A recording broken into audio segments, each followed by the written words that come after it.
আসসালামু আলাইকুম শেখ। বাংলাদেশ থেকে রাজবীর হোসেন বলছি। জি জি বলেন। শেখ, প্রশ্ন করি। আমাদের কিছু ভাই বলে থাকে পাকিস্তানে আহলে হাদিসরা সেকুলারদের বিরুদ্ধে বিদাতিদের সাথে ঐক্য করে রাজনীতি করে ও ইলেকশনে অংশগ্রহণ করে। তারা চায় বাংলাদেশও আহলে হাদিসরা এমন করুক। আমার প্রশ্ন হচ্ছে, আমাদের দেশে আহলে হাদিসদের জন্য সেকুলারদের বিরুদ্ধে বিএনপি বা জামাত ইসলামীতে যোগদান করে বা নিজেরা দল বানিয়ে তাদের সাথে জোট গঠন করে রাজনীতি করা বৈধ হবে কিনা, এটাই প্রশ্ন স্যার। যেসব আহলে হাদিসরা ইলেকশনে গিয়েছে, অংশ নিয়েছে, তারা কোন একটা রাজনৈতিক দল, গণতান্ত্রিক একটা রাজনৈতিক দল গঠন করেছে অথবা কোন দলের সাথে তারা সম্পৃক্ত হয়েছে, সেটা তাদের, যদি তারা আলেম হয় আর তাদের ইজতিহাদের যোগ্যতা থেকে থাকে, তাদের ইজতিহাদ কিন্তু ইজতিহাদে ভুল, খাতাউন ফিল ইজতিহাদ।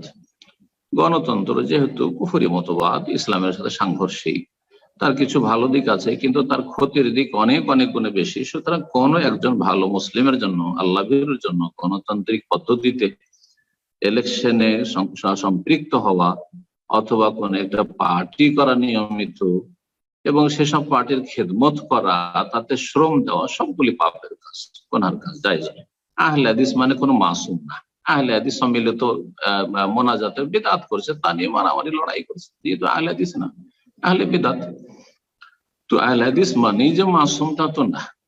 আম্বিয়া রসুলগণ ছাড়া কেউ মাসুম না। নাম আহলে হাদিস দিলে কাজ হয় না। আকীদায় আহলে হাদিস হইতে হবে, ইবাদত বন্দেগীতে আহলে হাদিস হইতে হবে, আখলাক চরিত্রে আহলে হাদিস হইতে হবে, লেনদেনে আদান প্রদানে আহলে হাদিস হইতে হবে, ব্যক্তি জীবনে আহলে হাদিস হইতে হবে, পারিবারিক জীবনে আহলে হাদিস হইতে হবে, সামাজিক ক্ষেত্রে আহলে হাদিস হইতে হবে, আর্থিক ক্ষেত্রে আহলে হাদিস হইতে হবে, রাষ্ট্রীয় বিষয়ে আর সিয়াসাতে, রাজনীতিতে আহলে হাদিস হইতে হবে, কোরআন সুন্নাহ অনুসারী হইতে হবে।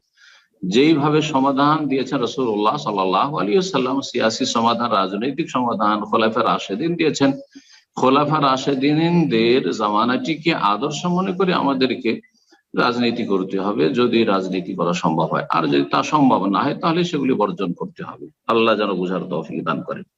পাকিস্তান মানে কোনো দলিল নয়, আর আহলে হাদিস মানে কোনো দলিল না। আমাদের দলিল হচ্ছে ওয়াহি, আমাদের দলিল হচ্ছে ওয়াহি, আর ওয়াহি হচ্ছে কোরআন কারীম, আর ওয়াহি হচ্ছে রাসূলুল্লাহ সাল্লাল্লাহু আলাইহি ওয়াসাল্লামের সহিহ সুন্নাহ। জাযাকুমুল্লাহু খাইরান।